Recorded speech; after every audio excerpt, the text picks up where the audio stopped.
Hey everyone, Michael Anthony here. Van Halen, Chickenfoot, Sammy in the Circle. But anyway, you're listening to the only podcast that is dedicated to breaking down the entire Van Halen catalog one track at a time. And the podcast will rock. Ow!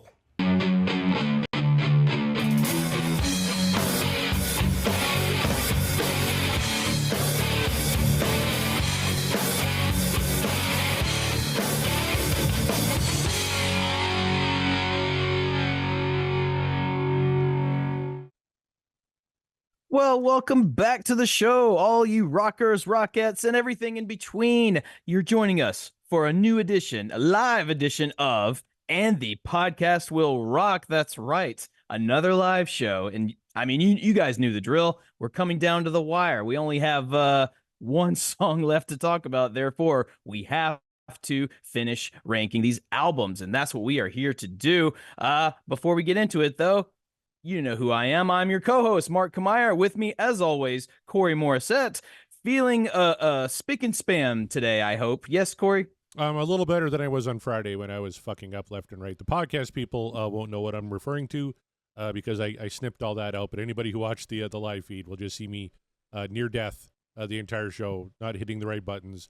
The 30 seconds of dead air to start the show, where Mark's like, I don't see the intro. I'm like, oh yeah, fuck, I suppose I hit a button wrong, and yeah, I totally did. And then I'm blaming Kevin for the audio issues because I do a podcast with him, and he made me like change all my audio settings because he wanted to hear it in stereo. He's a fucking diva. And so I did all that, and that fucked up everything for our show. So I told Kevin he can't have it in stereo. He's got to listen in shitty Beatles mono. So he's going to have to fucking deal with it. I'm glad he's not here tonight. Oh, wait a minute. Oh, the shitty Beatles mono. That's crazy. Kevin, tell us everything. First of all, welcome back to the show. Tell us everything you know about shitty Beatles mono. Well, for starters, the only version of Revolver you should ever listen to is the mono version. The stereo remix is interesting because it highlights some interesting things that you're doing. You should only listen to mono. Kinks, Beatles, and anything from that era, really. Chuck Berry, Buddy Holly, mono only, folks. That's the way God intended.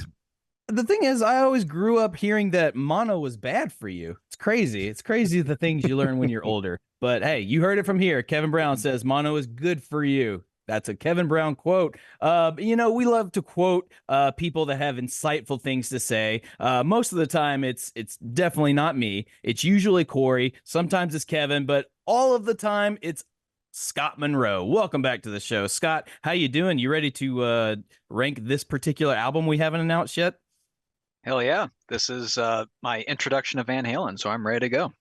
Hell yeah. So it's not a big secret. The album in question is Balance. That's right. We are ranking the infamous, or I don't know, whatever adjective you choose to use for this particular album, but it is of the Van Hagar era, if you will, respectively, of course. It's the last of the Van Hagar era songs and albums we are doing. So this is it. And then after that, we are going to wrap it up with the last song. So if you, whatever feelings you might have, deep-seated feelings, incredibly big feelings about the Sammy Hagar era, now's your time to get it all out there, because once this show airs, that's it. No more conversations ever about it. Well, that's not true, because on Fill the rap show.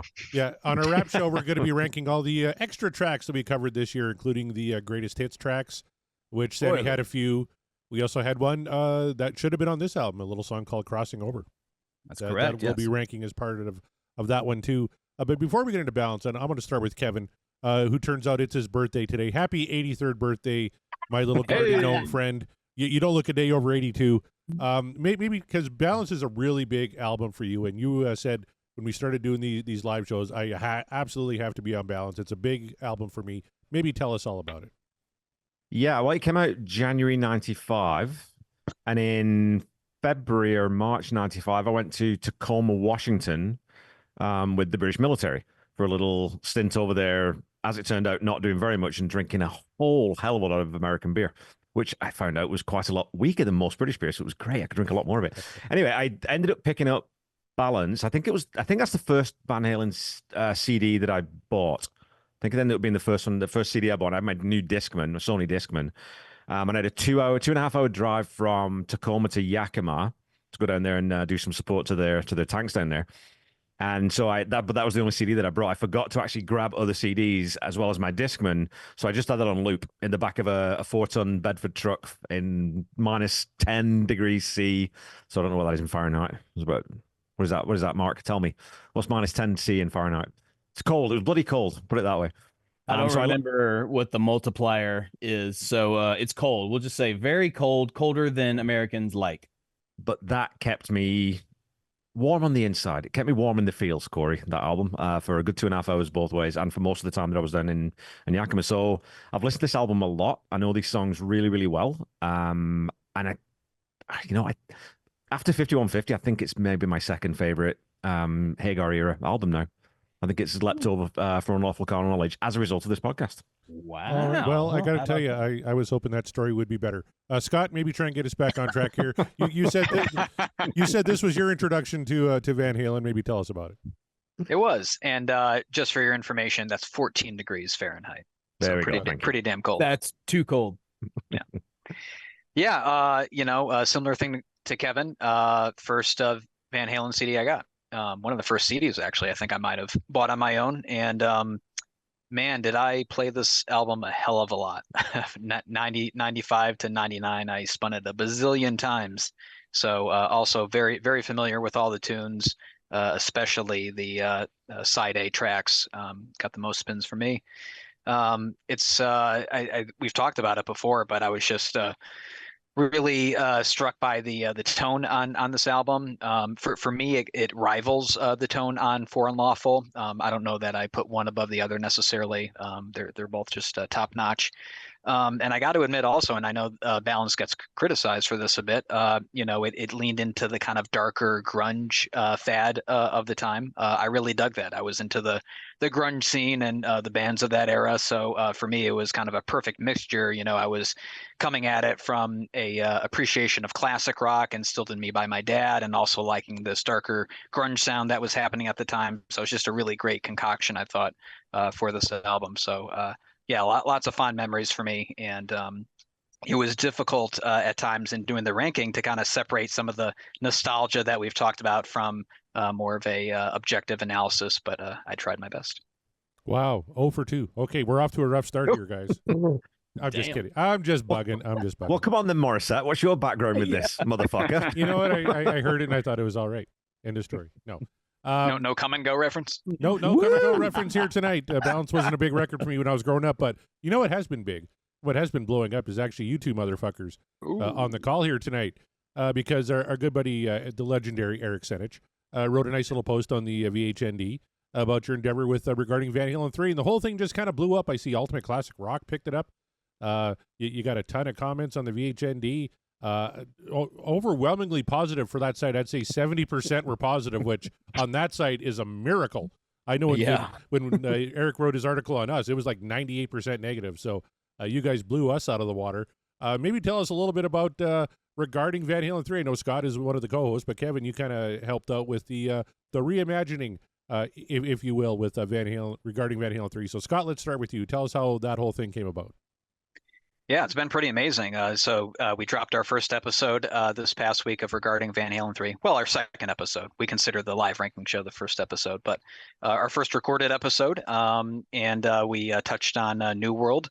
But as part of that, as you mentioned, we publicly released for the first time the New World reimagining that Kevin and I have been working on for months. And I think we were both chomping at the bit to let this out into the wild.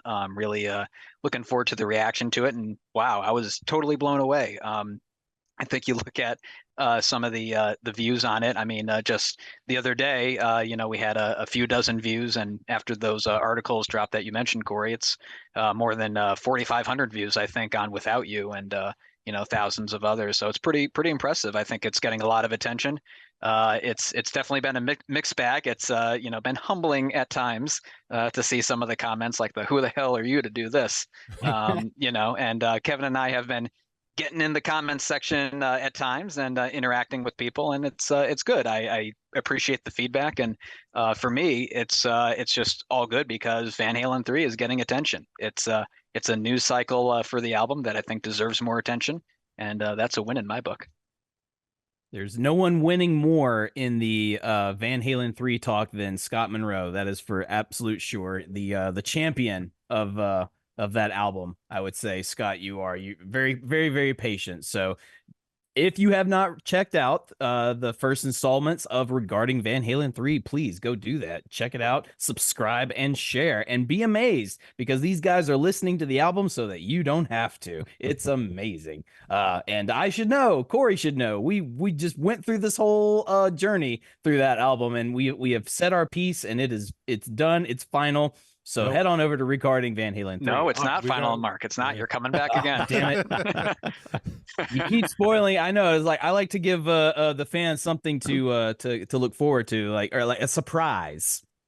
It's like, just kidding. Remember when I said I was done with talking about that? Nope, I'm not. Nah, we've already spoiled it. You're coming back, so that'll be a lot of fun. We'll go over without you.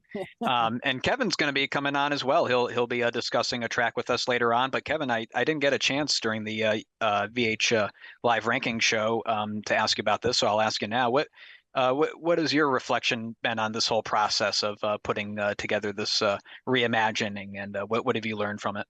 Well, the chatting back and forth that we've had through Discord, I mean, it's brought me back to an album that I'd completely dismissed, right? I mean, I'd sort of said, well, there's one good track on that album, and everything else is just kind of trash, so I'm not going to bother listening to it. But then going through and really sort of having to listen to something over and over again always exposes things that you're probably going to find that you like anyway. But the stuff that you sort of, your vision for this and where you wanted to make these cuts, and then once we got to that place where we're actually listening to these final edits, it's like, man, there's some really, really good stuff on this album. And I think that the album that we're talking about tonight, there's a really good through line from that album into Van Halen 3. You can see where Ed was going creatively and in terms of his evolution as a songwriter, that I think there's a thematic consistency to some of the songs there. So yeah, I mean, thanks so much for sort of roping me into this and sort of getting me to, because we said, we'll do 2 songs.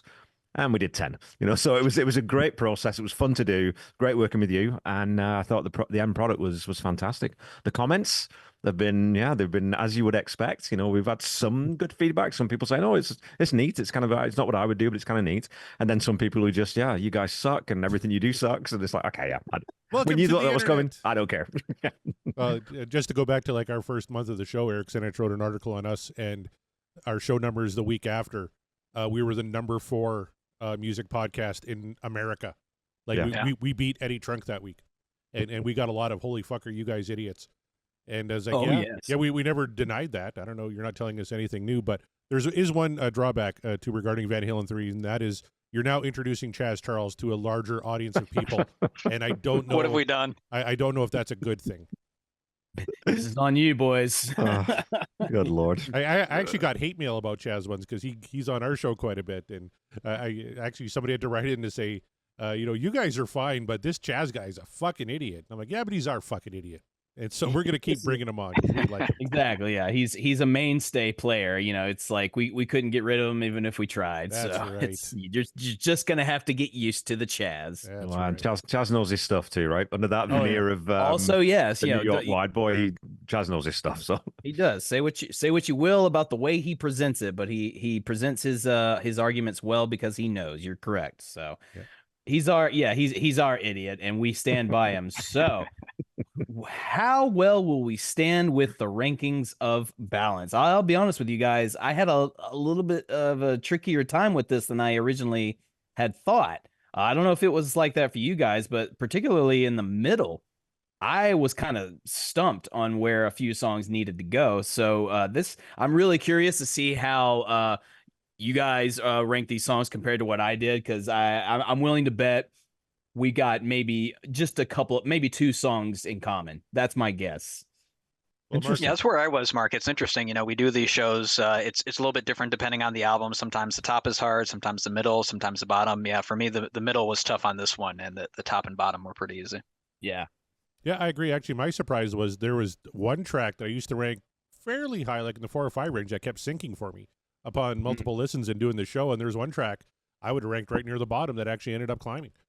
So that is what that's what I found interesting. Now, Kevin, you lived with Balance quite a bit. Did you have your rankings kind of nailed down from day one, or was there any variance when you re-listened to the record? Yeah, it was fairly locked in, I think, because I've just sort of, because I've known this album for so many years, I kind of know what my favorite songs are and what my less favorite ones. So it was really just tweaking. Was this one higher than this one? Is this one higher than this one? But like in terms of like this four, then this four, then this four, I knew exactly where that was going to lay out. So it wasn't too difficult, this one. Perfect. Like I can tell you right now, because we had such a short turnaround from Friday night's live show to this live show, we didn't get as many ballots as we normally do. We usually get around 25. We're around 17 here tonight. And actually, Chaz didn't even submit rankings for this one. I know he's not a big fan of this album, so maybe that's not a bad thing. No, he'll submit them next week. Yeah, probably. I'm surprised he didn't submit them 2 minutes before live as I'm sitting here by myself, because as we're 2 minutes before the live show and no one's fucking here. Be sorry. professional. Be professional. Well, speaking. All right. What do you say we get into it, right? Should we listen to track number 12? Let's do it. All right. Any guesses? I'm assuming everyone's going to say it's one of the instrumentals. It's probably Strung Out. It's got to be. It's got to be. I did Strung Out, yeah. How could it not? Like, this is just weird. It only because it's just kind of a nothing track, really. I mean, it's essentially just noise. That's right. Okay. Strung Out finished number 12. It got 21 total points, which is pretty much dead last on every single ballot. 13 ballots, it was 12th. One person had it ranked as high as 9th.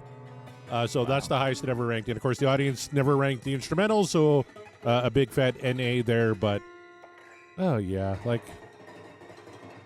I don't know what the fuck this is. I'll tell you what it's good for, though, and I haven't tried this. Maybe I should. On Halloween, you play this on your front porch for the trick-or-treaters. It's pretty good creepy background music. That's actually a cool idea. I might steal that idea. But think, this is the lead-in to the big ballad. Not enough. The softest ballad they ever did up to this point. It's like, what the fuck, guys? That's what was my point. It's like sequencing wise. What? Is this kind of like a situation of Intruder leading into Pretty Woman? A little bit. No, because at least Intruder, like the sonically, thematically fit. You know. This, on the other hand, this sounds like Eddie got wind of the composer John Cage and decided, I'm going to try what he does. And if you don't know who John Cage is, he basically, what Strung Out is, that's all his compositions. It's just noise, prepared piano is what they called it. I call it bullshit. But anyway, I'm guessing whoever ranked this thing as high as 9th must be in the know of John Cage compositions, and because that's the only excuse I can give it. Well, first of all, I got to apologize. We had some issues with the stream. I guess the stream went down on YouTube. I'm hoping we're back up now.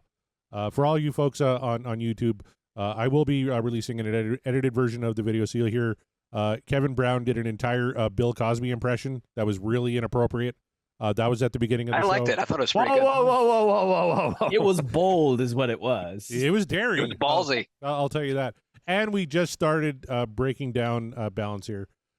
He got confused. He thought we were talking about Spanish Fly, and he went with the Cosby impression. It's fine. I get why he did it. They put the instrumental on the album. I don't know. I can't do Bill Cosby. Oh, Lordy. So, yeah, apologies, folks, if you're joining us live. You didn't miss much. There's certainly nothing entertaining. So don't worry about it. Now it just went up. So perfect. Thank you very much for that. All you missed was number 12 is Strung Out, of course. 21 points. One person ranked at 9th. That's our good friend Josh Caldwell. 13 people, including the 4 on this call, ranked this dead last. Well, that can only mean that the 11th spot must be doing time. Well, does anyone have That's my guess. You want to get into like a big analysis, analysis of Strung Out, Kevin? Break this down on the Ultimate Catalogue Clash rating system. Okay. Music. I mean, a 1. There is no music in it. Lyrics not applicable. Production. I'll give it a 5. Oh, pretty solid on production.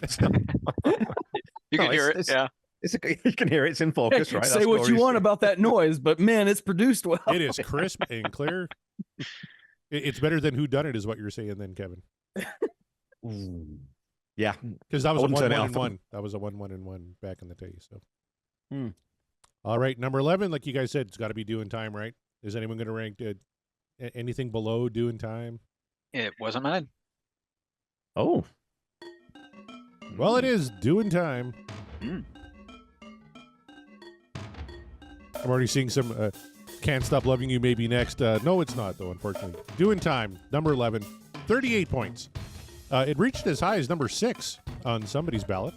What? Yeah, and only one person ranked this dead last. I imagine that's because Strung Out is also on this record. Of course, the audience ranking not available. So, yeah, who had it 6th? While you go around the horn, Mark, I'm going to look up who had this 6th. I thought that was pretty interesting. Yeah, I mean, it's kind of like, I guess I'm more positive on this one than Strung Out because, well, at least this actually has some sort of musical structure to it. It actually kind of reminded me of...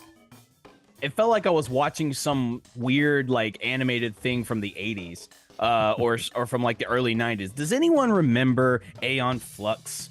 Yes. Yeah. So, like, this sounded like something you'd hear on Aeon Flux, which is a positive because I loved that show. If you don't know what that is, Google it. But, yeah, so in that regard, I thought, oh, that's kind of cool. It's a cool little interlude, whatever.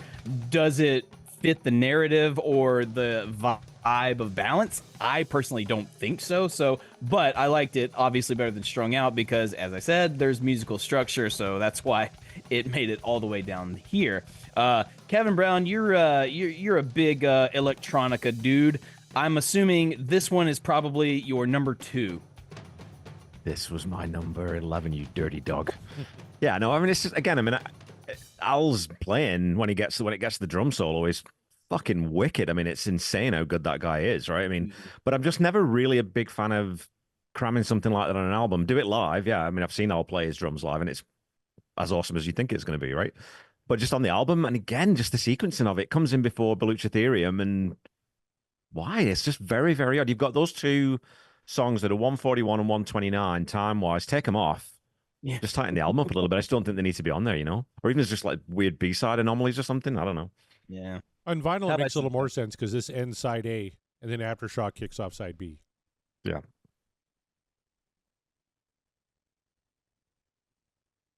Mark, you're thinking?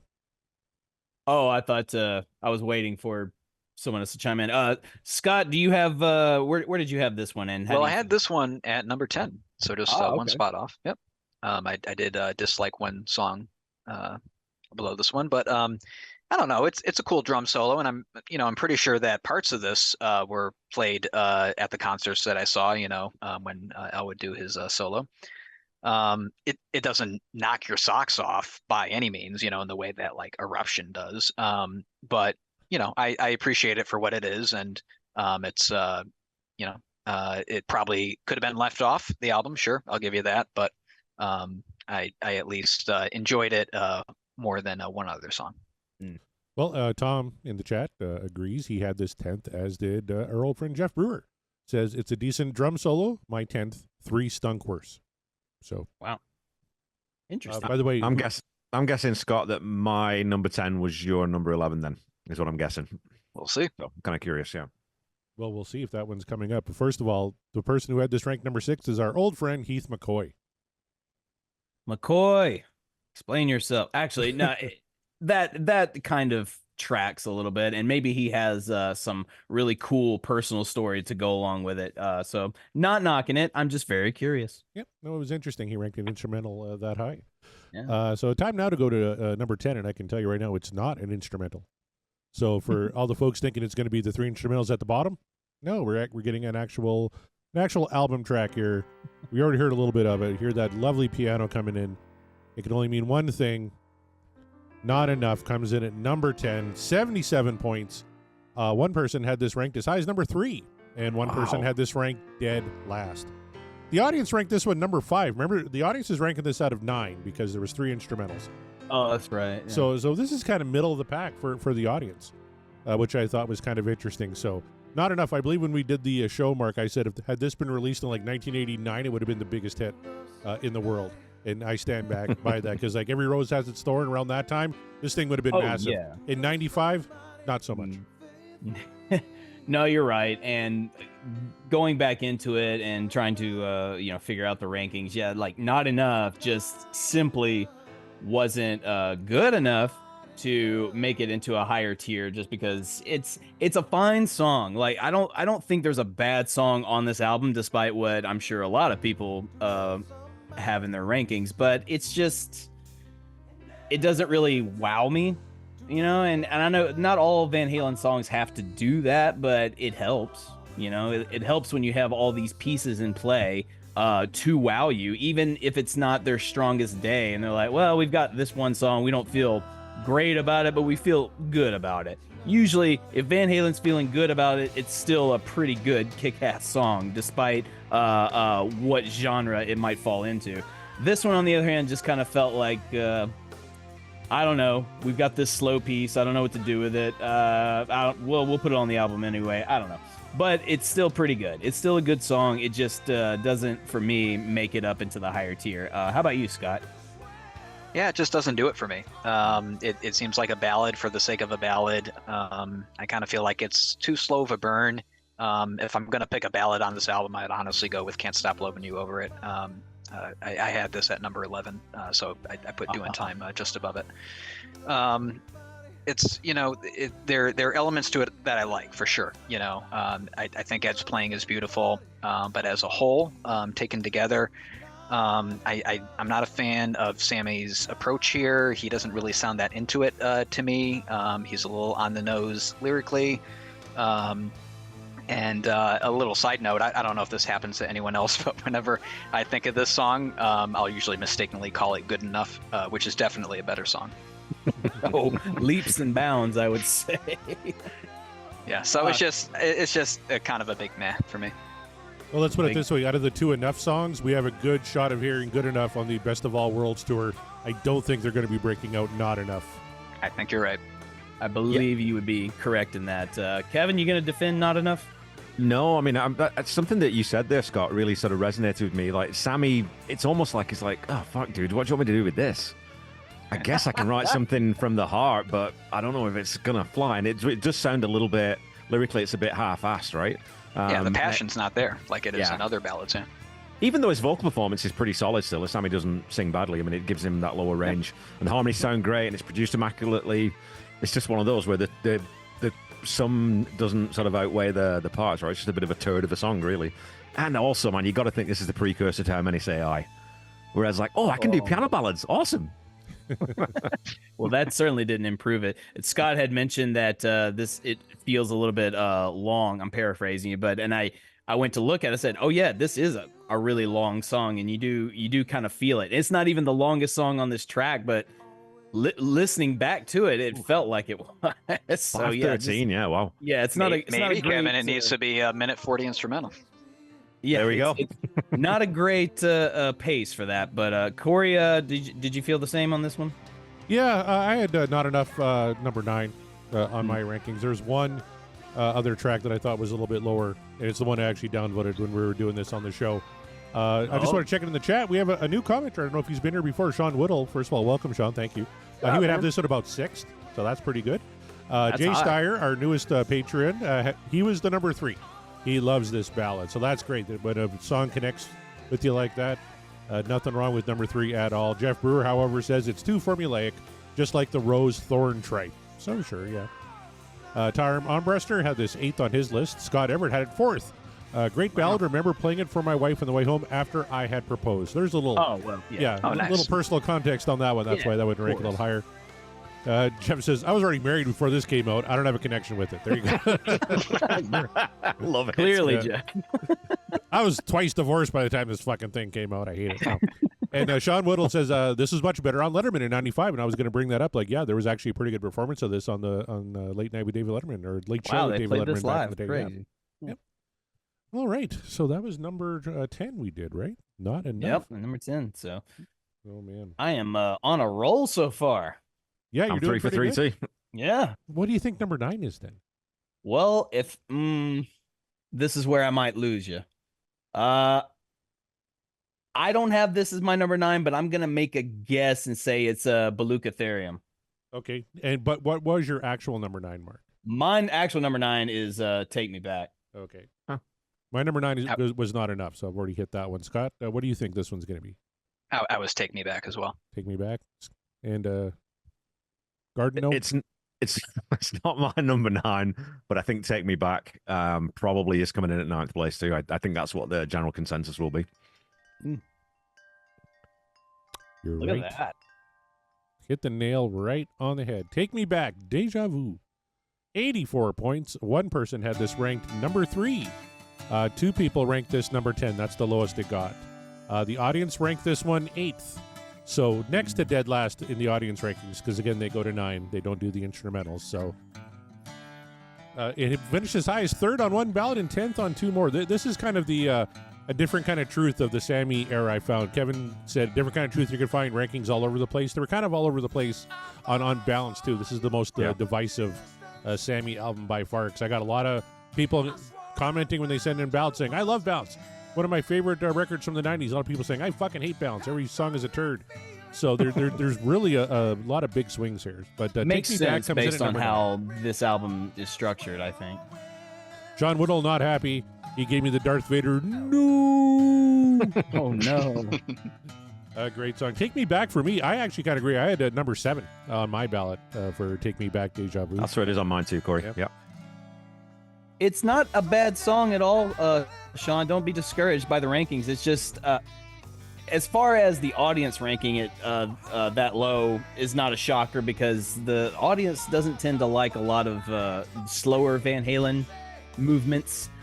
Certainly, you add the fact that it's a Sammy era tune. That's going to get a percentage like already lowered because reasons. But for me, just it was better, obviously, than Not Enough, but not by a lot for me, at least in my initial run through to rank these songs. But I don't hate it. I think it's still a fine song. It's just But Kevin, how'd you feel about it? I really like this song. I mean, it's got those sort of happy summer Sammy vibes to me. You know, it's got that kind of it's kind of a beach summer type of song. I think it is let down by a little bit of cringy lyrics here and there. You know, there's some desert island off Morocco. I'm just like, oh Christ Almighty, Sammy. Anything else? Seriously, dude, really? That's what you come up with? Oh my God! It's Clam Caravan. He's taking you on a trip, Kevin. Go along with him. So I mean, apart from that, I love the bridge in this one. And I like the melody in it. So I think overall it's a good song. It's just a decent album track for me. Never anything more than that, but I would never skip it. So yeah, fair enough. Scott, how about you? You said you had this at 9 as well? Yeah, number 9. I think starting here is where I'm positive pretty much on every song from here on out. You know, the positives outweigh the negatives. It's kind of a barely a thumbs up for me. I appreciate it being kind of light and breezy. I like that vibe. I really enjoy the chorus. My issue is kind of structurally, it just lags in parts for me, and it doesn't really feel that cohesive. And you've heard me say this before, it's perfectly adequate, I guess. That is correct. I think that's the perfect way to describe. If we have to use an example of perfectly adequate, and we're not talking about me and Corey's show here, the song "Take Me Back," Deja Vu, perfectly adequate. Oh yeah, what do you? I agree with that comment there. I have a theory, Kevin, that you're Eddie Van Trollen, and you're popping these comments in there. I mean, Are you EDT? It's a theory. It's a theory. It's a hypothesis. Yeah, To be revealed on the rap show. If you couldn't tell from Tom's reaction here, can we have a civilization in all caps? He was the fellow who had it number 3. I was gonna say, it's like Yeah. you must have that as your top 3. So it's hey, I'm glad that the song hit you that positively, Tom. I wish it did for me. It just didn't. This one kind of grows on me the more I hear it. I got to be honest with you. I would have ranked it lower, but it keeps creeping its way up on my ranking. Yeah, It like I does said, have a very it's still positive not vibe, bad. so I can see why it connects. Yeah. Yeah. It's not bad. I do not hate the song. It just didn't fall very high on my ranks. Scott Edward had it 8th, better than Big Fat Money. The rankings didn't bear that out, but we'll get to that one. Eddie Van Trollen, a.k.a. Kevin Brown, says, definitely sounds like a Sammy solo tune. I don't know. I think it's a little more elevated than a Sammy solo tune. I'll be honest. I think if it was a Sammy solo, I'd like it less. Yeah.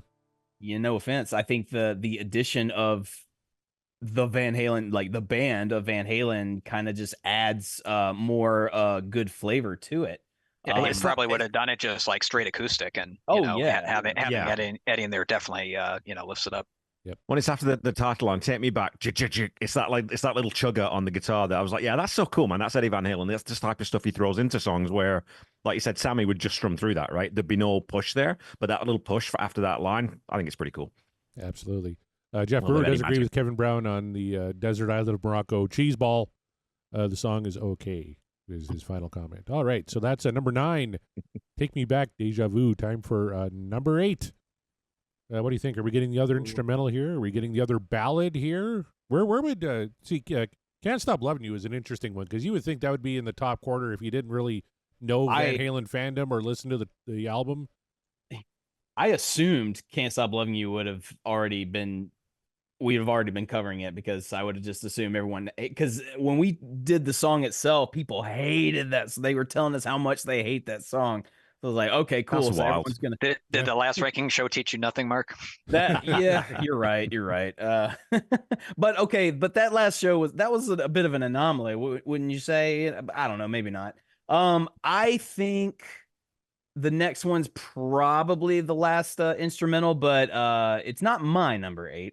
My number 8 was Feelin'. All right, well, let's find out if Mark is right or not. It is the third instrumental. Luchatherium comes in at number 8.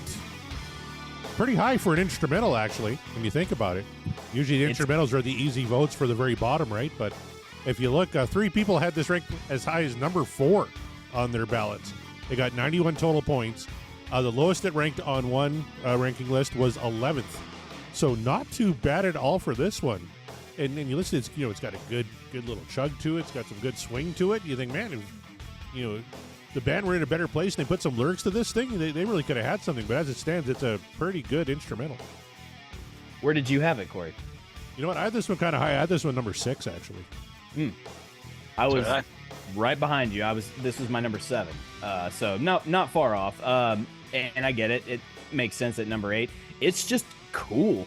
It's just a cool, funky, fat sounding instrumental track. I agree with you. If they had their gotten their shit together a little bit better, then maybe we could have gotten some cool lyrics, or like even shitty lyrics, but a cool sounding song with vocals. You get some stanky lyrics on there. And put some stank on it. Yeah. See, I think that I'm kind of curious about it, because this is the one that Sammy refused to write lyrics for, right? Or that something like that. Wasn't this the one he said I don't want to write lyrics for this, or something like that? Am I right on that, or am I just imagining that? I think, was it this one? Yeah, it was, Yeah. yeah. Yeah, you're this one? basically Yeah. right about that, Kevin. I don't know what the specifics were, but yeah, it was intended to have lyrics on it. Yeah, but I think it works so much better without. I wouldn't want lyrics on this track, because I don't know how familiar you guys are with. Have you ever listened to Joe Satriani? But I get huge Extremist vibes from this song. Like if Eddie had done a solo instrumental guitar album and it sounded like this, I'd have been 100% in, because I love that sort of nice melodic guitar instrumental style that Satriani does, and this just takes me right back into that period. So I mean, I think it's fantastic. I love this piece. That's a really good point. Good pool. Scott, where are you on Balukatherium? Yeah, it was number 6. I absolutely love this song. I love this kind of slow, plodding, monstrous vibe to it, which is totally appropriate for the name of the song.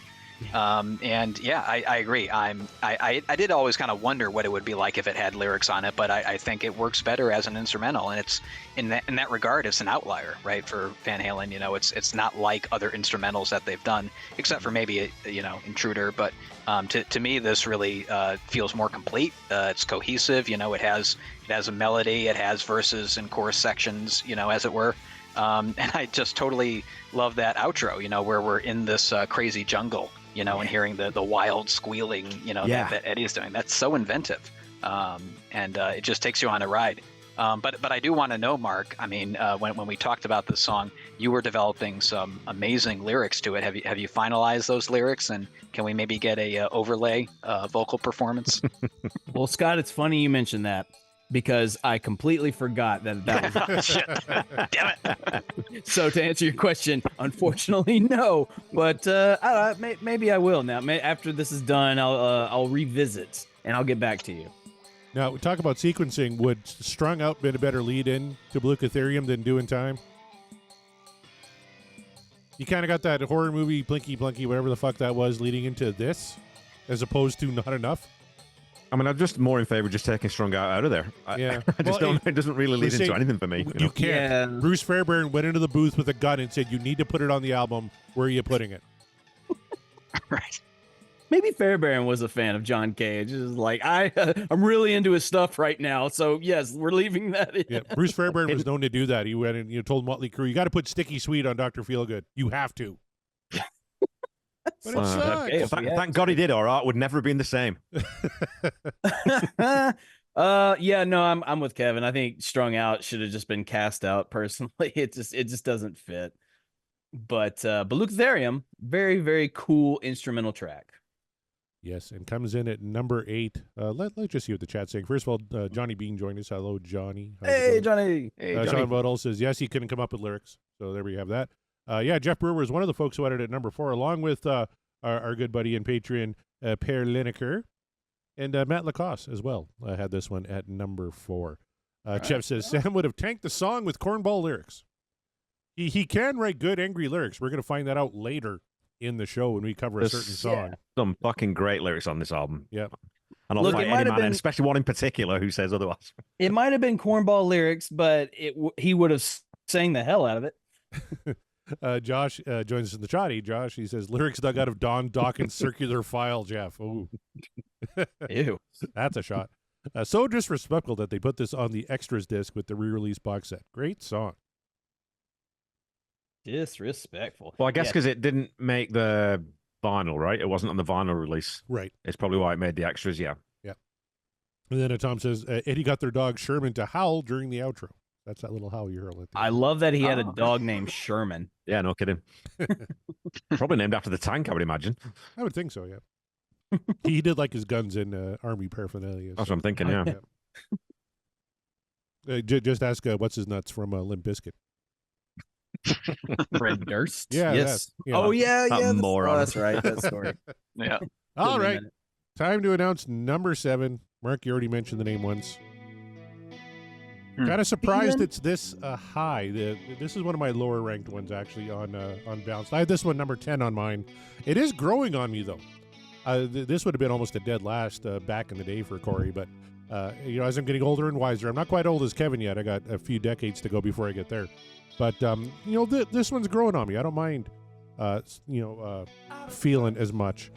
Let's just bring up the right slider so you can see the stats. There it is. No, it's not. Nope. Corey's lost his mind again, people. Technical issues. There we go.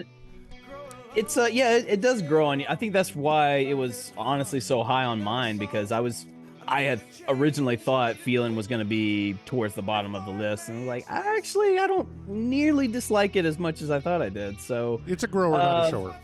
For sure. It is a grower, not a shower. Yeah, you don't want to show this one as an example of Van Hagar era is good. Here's an example. Like, don't do that with this one. That's not a great one. So, but it's a perfectly adequate Van Halen song of the Sammy Hagar era, and honestly, I think it really is a lot stronger than we originally had perceived it to be. But that's just my it finished with 93 points. One person, our good buddy and patron Chad Pollock, ranked this number 3 on his rankings, and one person ranked this as low as number 11. For the audience, this was actually number 6. Feeling was 75% what dreams are made of, 25% the dream is over. So a little surprised at those results too. Usually Sammy, I don't know, Sammy doesn't fare so well. Yeah. For a song like this, is not usually overwhelmingly positive. So yeah, 75% is pretty good. Yeah. Jeff Brewer asks, is Kevin really that old? I thought he was just really short. He's both. He is absolutely both. The power of Botox, people. It's the power of Botox. He's 80% plastic. He's more Tupperware than human at this point. I won't stand for short slander in this chat. I won't stand for it. So says this gremlin. Rachel. Yeah, I mean, it's funny you talk about you wouldn't give this to Van Halen. I would put this on if I'm giving, I don't know, like a dozen Van Halen songs, I might put this on as the last song. Just to say, look, they do the hyper boogie, they do the cock rock, they do all that kind of stuff really well, better than anyone else. But also, they've got this up their sleeve, and it's because it's this big, dark epic. It's got distinct movements in it. It's almost like a proggy thing in some ways. And it's got that sort of feral darkness with those. What I noticed was that those chanted harmonies, they almost call back to the opener, right? To Seventh Seal. Totally, yeah. And some really aggressive lead work from Eddie. I think it's incredibly cool. And I think, Scott, this was the one that I was thinking about. If you want a marker of where Van Halen's going into Van Halen 3, listen to this song. You know, because you can sort of even hear Corey, where you called it, from. kind of a sequel, to A Year to the Day. So I totally see the connection there. Yeah. Let's all say hi to Connor Burton. He paid $1.99 to make this comment. We love you, Connor. It's a super chat. And I don't know if I ever get to collect on those because we only usually ever get $1 or $2, but we'll take those $2. I'll go to Tim Hortons. I don't know, get a single Timbit. I don't know. Thanks, buddy. One Timbit through the drive-thru. Yeah. I would like one chocolate Timbit, please, and a glass of water. Chop, chop. Oh, boy. All right, what do you guys think of the lyrics in this one? I think they're really strong. Yeah. Yeah. There's that line in it. They fit with, the dark mood of the rest of the album. And I think, Sammy does a good job, I think, of kind of putting himself in this narrator position of someone who's being kind of wounded and trying to make sense of themselves and their identity. And, I think it definitely fits. And it's one of these, I think it touches on universal themes. And I give him a lot of props for that. Yeah, if I were you and you were me, I wonder who I'd want to be. With just one wish you can't refuse, I wouldn't know what to choose. That's a good existential. I mean, it's not it's an observation that's been made lots over the years, but I think it's done well, and it fits so well. He sings it beautifully in the I love the lyrics in this song, man. It's funny you bring up the lyrics. We had just got talking about what possible cornball lyrics Sammy might have put to like Balukatherium or something, and then it's like, well, and as Corey pointed out, I was like, well, just wait, we'll get into some of the more angry of Sammy's lyrics and stuff, and here we are feeling. Yeah, absolutely, I agree. I would probably say, of his lyrical career within Van Halen, lyrically speaking, is one of his strongest, I would say. If I had to just pull out lyric examples of like, look, here's my defense of how like Sammy Hagar is a good lyricist instead of what you guys think. Like, take a look at some of these. Feelin' would definitely be one of the top ones I would throw out and go like, read that and you tell me those are cornball lyrics. Scott, do you agree with this? I totally agree. I had this at number 5, actually. I was kind of surprised how high I ended up ranking it, but yeah. I think it's totally deserving. I do agree with Kevin. I mean, it takes you on a journey. It's epic. It has different movements to it. And I think it just totally works. And the part of it that gets me every time is that berserker mode solo and jam section. I just look forward to the build up to that. Yeah. So it's just totally brilliant. I think I agree. It's one that grows on you. I probably dismissed this one a bit more in earlier years and have come to appreciate it a lot more on repeat listens. Absolutely. And I think it's the lyrics that actually are making it kind of climb up my rankings here because they are that good. If only there was someone on this call who had to defend Sammy Hagar lyrics in an upcoming court proceeding. He maybe want to take notes during tonight's episode because he's going to have some strong examples, I think, to throw in front of a jury. If that was ever happen, Corey, I would think that that person would probably already have a decent stack of things already written down. Trust me. Well, you know what, your opponent may be listening to this someday, so why don't you tell him just how big that stack is? Taller than me. I know that's not very tall, but as we've established. But well, Josh says, stand tall, short kings. Exactly. Yeah. And like, how could we not talk if we're going to talk about this song? Like that high note at the end that Sammy just belts out is crazy. So powerful. Like, my God, that dude.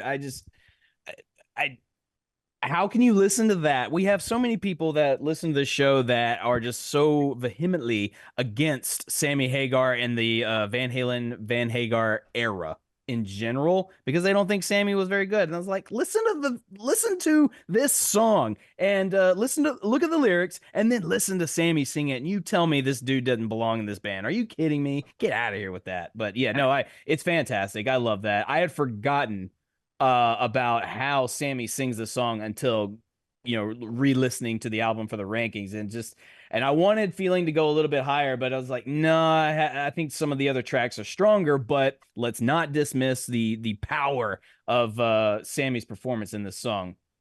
And that high note, that's angry, huh? You know? Yeah. So I mean, it again, this is a dark album. This was new territory for them. And I can see how that would turn some people off, but I give them a lot of credit for going into that space. Mhm. And that perfectly kind of illustrates what they were doing with the space that they were in for this album. Pretty much all my favorite bands are the ones that grow too, right? And if you compare this and look at it against something like Feel Your Love Tonight or Jamie's Crying, if you gave someone one of those two songs and this one with no sort of context and they didn't know the band, you wouldn't even think it was the same band. Oh no, tonally, no. lyrically, sonically, it's night and day difference. Yep. Let's go to the chat. Tar Armbruster is the fella who had it number 11. Said he wasn't feeling it this listen, pardon the pun. Jeff, a while back, you guys might remember, sorry, I didn't mean to cut you off, but he mentioned that Ed mentioned in an interview he wanted Year to the Day to be Van Halen's Stairway to Heaven. It may have actually been this song he wanted to be Van Halen's Stairway to Heaven. He may have gotten his interviews mixed up, so just wanted to clarify that for Jeff. Oh boy. Would you consider feeling the Stairway to Heaven for Van Halen? It's a little too middle of the road, I think, for Stairway to Heaven. Yeah. I mean, I don't know. I don't think Van Halen is capable of doing that exactly. So, I mean, if you want to say that they were attempting to be do something like it, fine. It's epic, and it's long, but I don't think that's a standard they should be held to. That's the criteria of writing your own like Stairway to Heaven. Like it has to be epic and long. There you go. Right.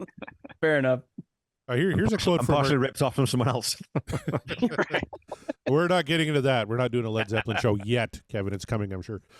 Connor brings up a point. Sammy Hagar was the change that Van Halen needed, especially in the late 80s. With Diamond Dave, they would have gotten stuck. Correct. Yep. Yeah. All right. A lot of agreement on the panel for that one here tonight. Feel Your Love Tonight is fucking epic. That's their Stairway to Heaven. I mean, look, it's a great song. That I'm not going to deny it. All right. Stairway to Heaven. Not a huge fan of that one either. I just mean, like, is Feel Your Love Tonight the Stairway to Heaven for Van Halen? Like, I mean, one's more fun than the other, and I'll let you guess which one. It's maybe the Lemon song.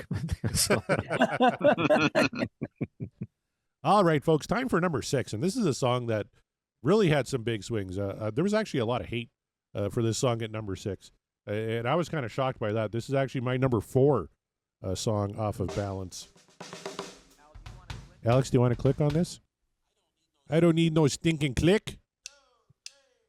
Some say money is bad for the soul, bad for the rock. Bad for the roll. Big Fat Money comes in at number 6. 106 points. One person ranked it number 1. One person ranked it number 10. The audience had this one at number 4.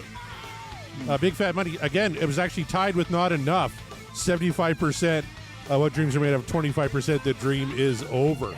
I put this miles ahead of Not Enough, and I don't mind Not Enough. I can listen to that one, but oh man, give me some dirty, stanky Alex and a big fat groove any fucking day of the week. That's Van Halen for me. I love Big Fat Money. It slaps and it swings. There's no denying it. I mean, it's a weird intro for the song, but whatever. We get past it because it's very quick. It's number 6 for me as well. Only just because I think there were 5 more that I either have a personal connection to or I thought were just a little bit stronger based on, the album as a whole. But Big Fat Money is it's money, man. It's Big Fat Money. That's what it is, because it's like everything you want from old school Van Halen to the then right now Van Halen. Like that's quintessential, I think. Just they give you everything that you love. With the exception being, if you just really love Diamond Dave, like, well, you're not going to get him on this one, but you're going to get a swing style that they were very fond of doing back in the Diamond Dave era.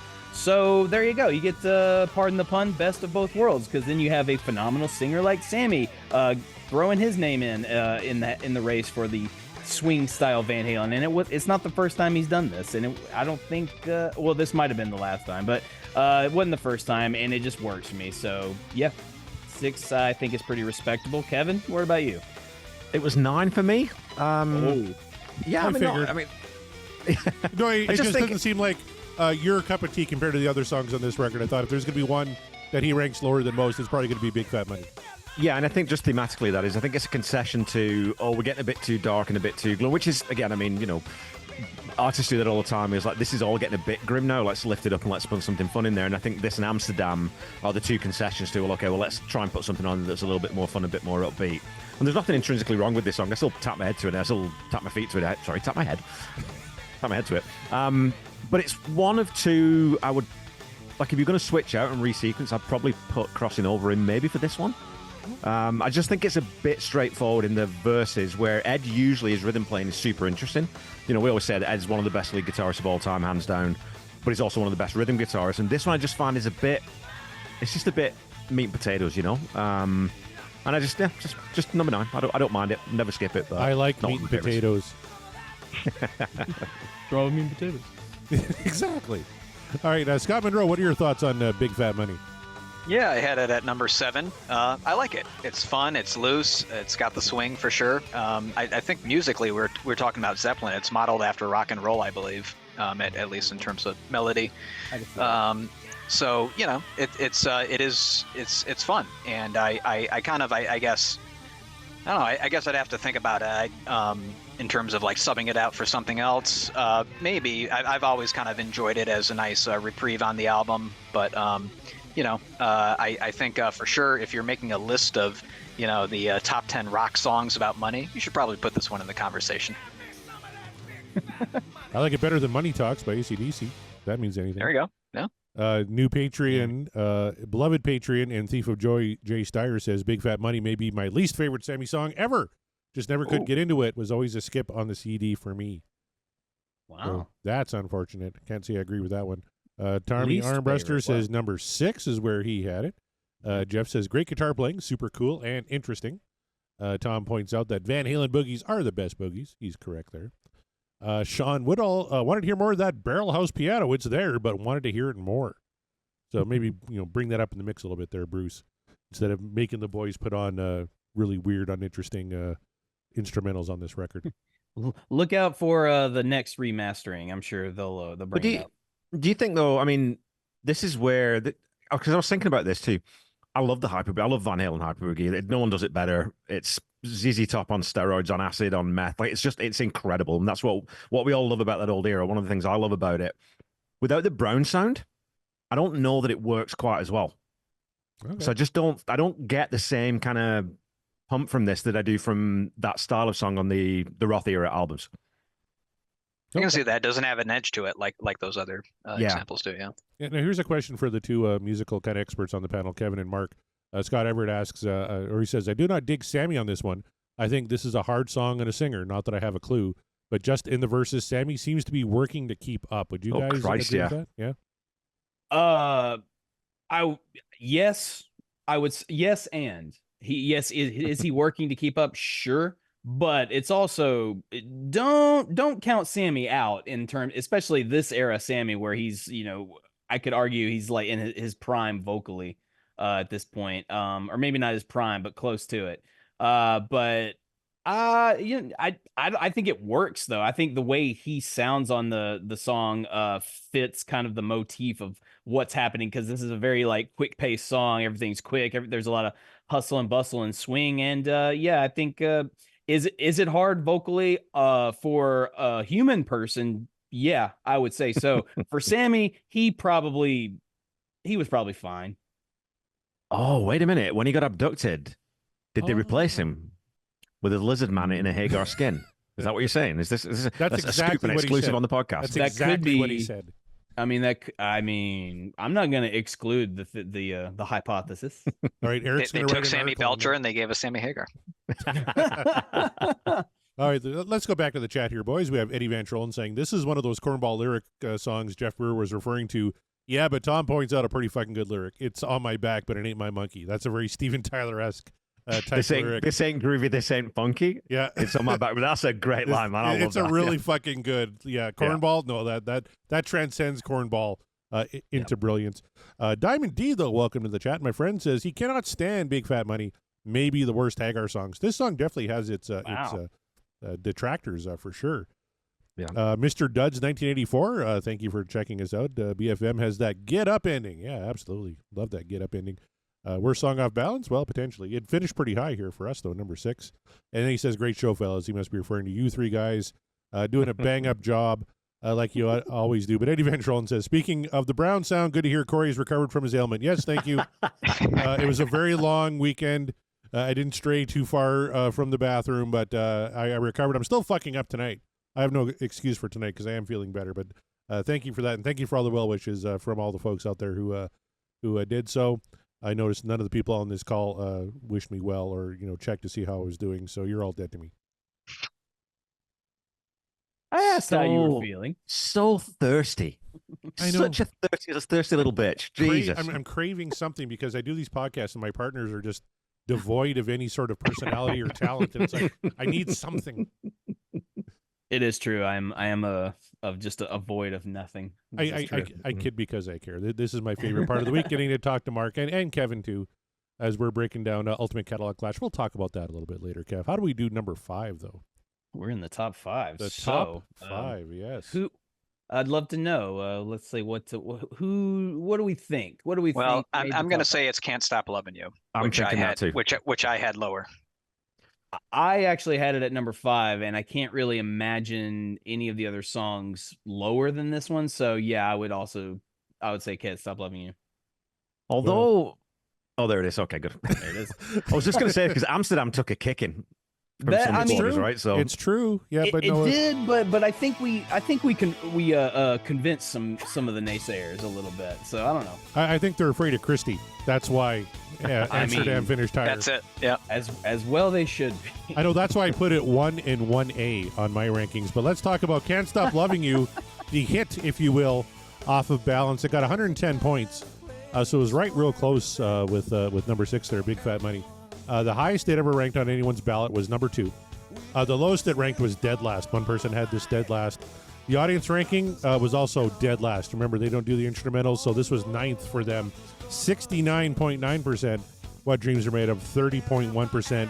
The Dream Is Over. When I talk about songs that were rising up and going down my listings as I was doing this one was steadily falling kind of the whole time. Back in the day, I'm like, it's a pretty standard ballad. It's not very Van Halen-y, but I like the chorus, and Sammy's singing it great. So I always kind of dug this one. It ended up being number 8 for me, and actually, even listening to it tonight, I'd probably drop it a couple more.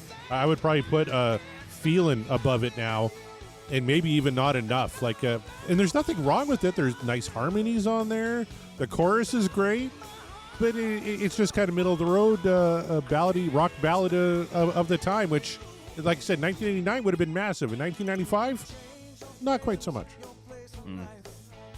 But I think even though like a rock ballad from this period, it's always made better by Eddie Van Halen.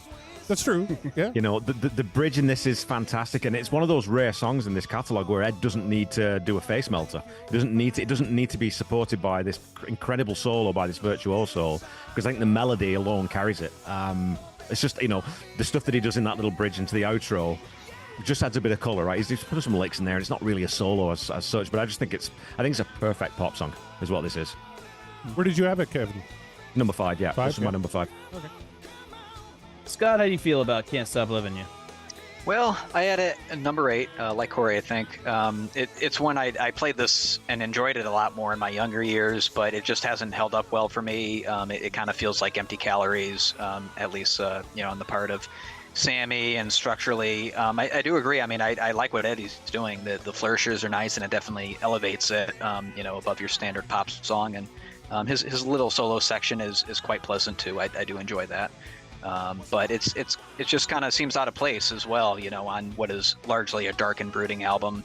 The sequencing doesn't really make sense. I mean, yes, it does in the sense that this is the hit and they want to have it up high in the rankings. But I think structurally it should have been somewhere else if they're going to have it. But if it, I'll listen to it. I'm not going to avoid it, during a listen of balance, but I'm not going to seek it out. Yeah, side 2 opener, hey? Probably rather than sitting between Seventh Seal and Don't Tell Me. That would work a lot better, yeah. Well, as a lover of payday candy bars, empty calories don't bother me none. But I will agree with Scott, though. Thematically, does it fit with this album? Nah, not really. Not at all. one of the reasons why it fell down on my list. I have my personal connection to this because this was one of the songs featured on Best of Volume 1. And I've talked about, that album and what it means to me for many, many times. And so, that was... So because it is on that album and it got many, many listens, it's not my favorite Sammy track. It's never been my favorite Sammy track. Is it kind of like pop bubblegum, sort of little standard poppy song? Yes, it absolutely is. Is that a bad thing? No, not necessarily. Is it what you want out of Van Halen? It depends on who you're asking. But I would say for the most part, not so much. However, I like the ballads. I like it when Sammy just wails and is singing about love, because he does it quite a lot in Van Halen, and he's good at doing it. So but this one is formulaic as far as a pop song goes. But as much as it was coming down on the ranks, because initially I thought it was going to be way, way higher because of my nostalgic connection. Like you, Corey, I just kind of found myself, okay, it just, I don't know. It's moving down the list. Doesn't fit the theme of the album entirely. So, but I couldn't, in good consciousness, because of my connection, put it outside the top 5. So, thus, here we are at number 5, and that's. But I can't fault anyone for saying not for me on this one. Yeah. All right, well, let's check out the chat. Here's an example of the big swings you get on balance. Jay Steyer says, "Can't Stop Loving You" is a great pop song. It is. Whereas our good buddy Josh says, "I loathe Can't Stop Loving You with the white hot intensity of 1,000 suns." Have you no heart, sir? Have you no all heart? the guitarists, like the guitar people, like they really don't like this one. No, Jeff Brewer says the most unimaginative intro in Eddie Van Halen history. It's the antithesis of Mean Street. Wow, he worked in Mean Street somehow. Oh, he always will. He always will. It's like leaps and bounds, like has no relevancy, but he's still well found done, a way. sir. It's Kevin Brown's birthday. Happy birthday. Well, it's no Mean Street. Yeah. I think Jeff got a new shoehorn for Christmas. Mr. Duds 1984 says he believes "Can't Stop Loving You" was the pop tune asked for by Bruce Fairbairn if it had any pop tunes laying around. So there's that. Sense. And I love that sense. he's like, "Yeah, I got this thing." Yeah. It's All right, like, perfect. You just had that laying around. I was like, okay. Tom Armbruster had this number 4. He says, "I dig it. Tasty stuff from Ed. Good harmonies. Dig the volume swells in the solo." Yes, that's all very good stuff. Yep. Sean Whittle says, "Cannot deny Sammy's vocal delivery is perfect." Yeah. But Eddie Van Trollen says, "More like late REO Speedwagon." And that's a problem.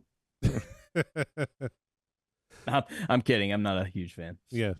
Jeff Burr says it's a crime this was on Van Halen's first best of album. Like, if you need one track off balance, you're going to take the single, I guess, aren't you? Yeah, but I also get it, because there, if you look back at Best of Volume 1, there's a few choices where I go, we put that on here. Interesting.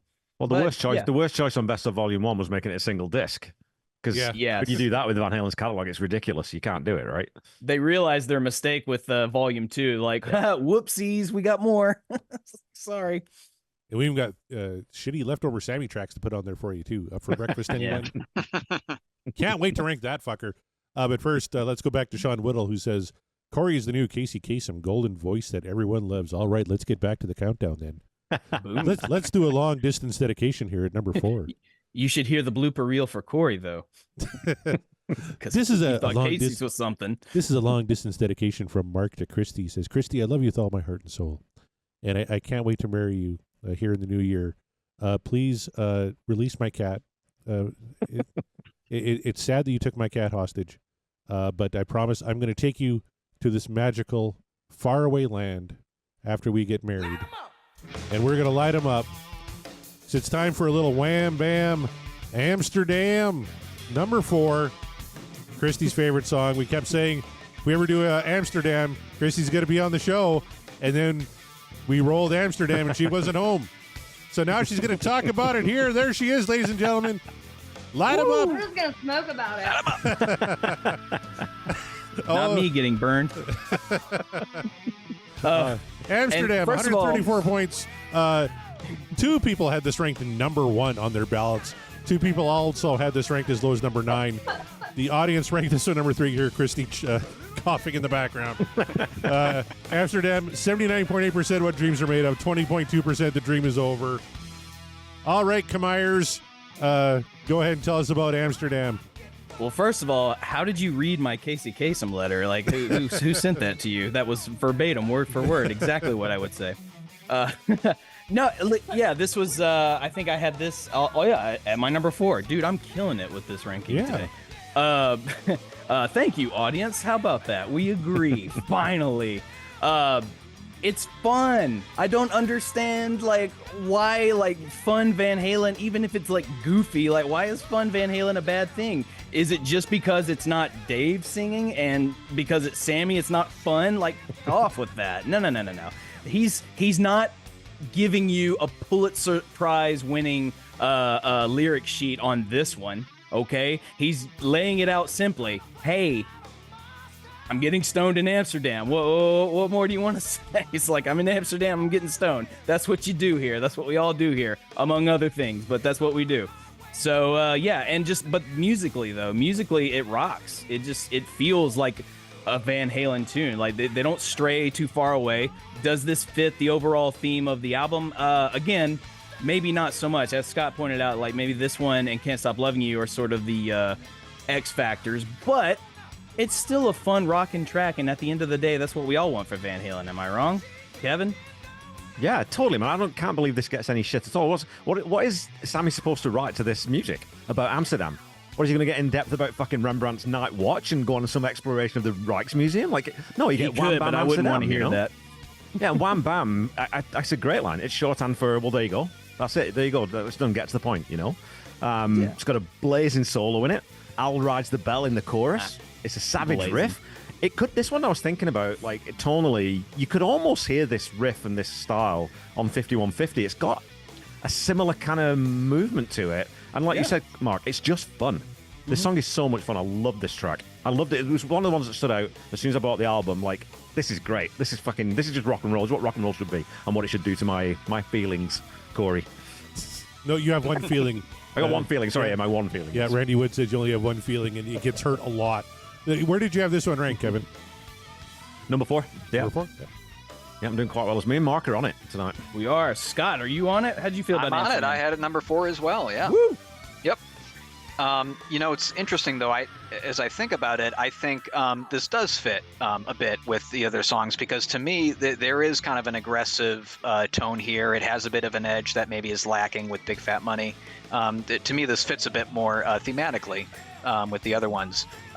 Listen, I'll defend the Wham Bam. It's fine, okay? You guys said it. It's fun. Don't take it too seriously. Just enjoy it. I don't understand why people get all worked up about that. Yeah. And I said this before, for me, when I listen to this riff, this is peak tone for me on this album. When I think about like For Unlawful, Runaround does that for me. I think of that as being kind of like the peak tone of the album. This one for me does the same thing. I just really am tuned into what Eddie's doing, and it's a fun ride. I will say also, I don't know if anyone else does this, I can't help but think of Hamsterdam from The Wire when I think of this one. Well, now I do. Yeah. I just want to throw a thumbs up for Alex's cymbal tone, too. Like that Big Al's wild ride on this is fucking killer. Let's go to the... That's because the production on this album, as like Scott said off the top, right, the production on this album is fantastic. But the separation of sound from the guitars, the drum kit, and the bass, you can hear every single part of this, every single song, really, really clear. Apart from, I think that was the other thing with Big Fat Money is one of the things. That's the only one where that separation's a bit lost. In this one, it's kind of like that fuck era where you can just hear everything like they're just sitting over there, right? You can see what they're doing. Yep. I think probably their best produced album. I'm a big Bruce Fairbairn fan, though. He produced all my favorite records growing up. I know Chris L will probably beat the shit out of me if I ever meet him for saying that because he hates Bruce Fairbairn almost as much as ELO. But we'll talk about that another time. Almost. Now you can take him, Corey. He's even older than me. You can take him. No, I don't think so, man. That guy works out. Anyways, let's go to Jeff Brewer. He's one of the folks who had this ranked number 1. He says, this is the best song on the album, regardless of the stupid chorus. I love Van Halen because of Ed, and I will ignore the lyrics if the music is this good.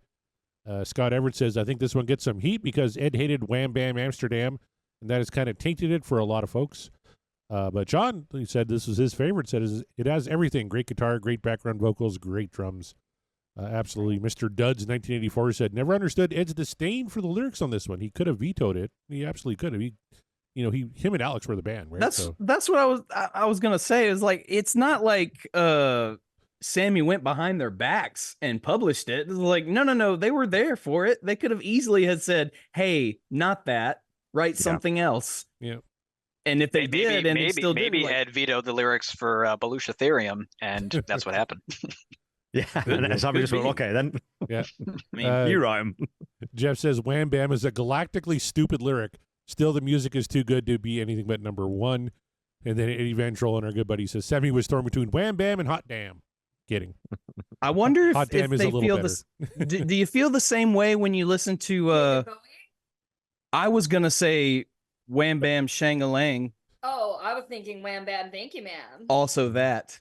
Is it just a stupid word or phrase? I guess people just don't like Wham Bam, or specifically Eddie did not, evidently.